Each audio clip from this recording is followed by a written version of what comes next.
All right, so motion graphics. I chose for my vlog this week three different motion graphic sequences that I think are very intriguing, very interesting. Two of them are from movies that are relatively famous, and the other one is a video that I used to watch when I was a kid.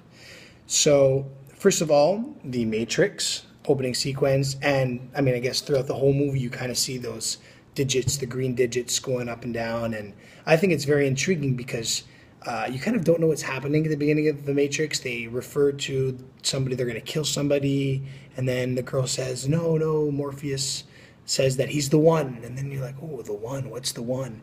And then the whole movie they refer to the one, and then finally he becomes the one, and then because you don't really understand what the extent of his powers are until he becomes the one, and then you're like, okay, this guy is serious. And then so I think that the sequence at the beginning sets the tone to the movie really, really well, and the colors, the green, it's very, very iconic. It has become. The other one would be the Kite Runner, the opening sequence as well.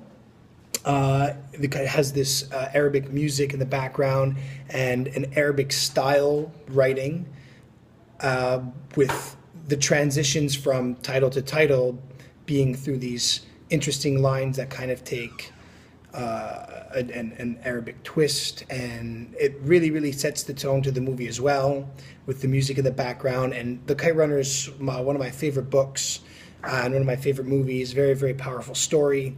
The sequel to The Kite Runner, A Thousand Splendid Suns. Oh, it's not really a sequel. It's just similar. It's the same author and the same kind of setting. Also, an excellent, excellent, excellent book. So I figured I'd throw that in there.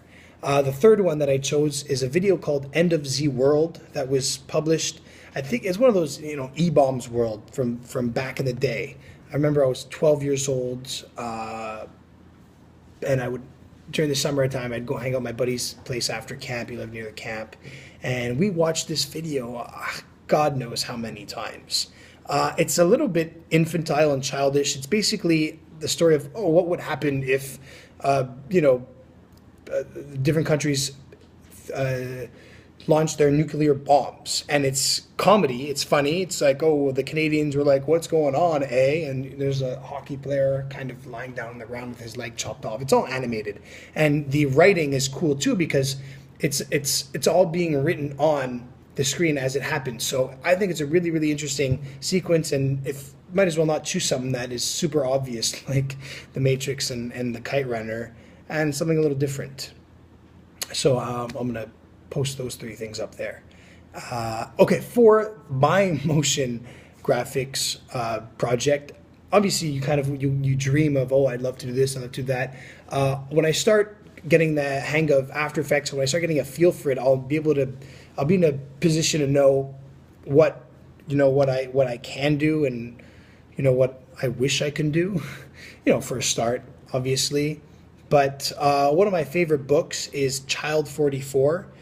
It did become a movie, and it's with Tom Hardy, and Gary Oldman's in it as well. Got actually terrible reviews. It came out in, I think, 2015, April 2014.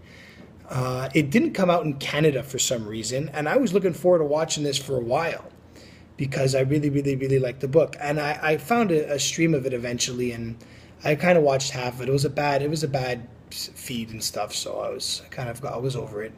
But because it got bad reviews and my friends told me it wasn't great, I didn't want to ruin the book. But I mean, I think it would be cool to do a motion graphic with it because it's really, really an interesting story.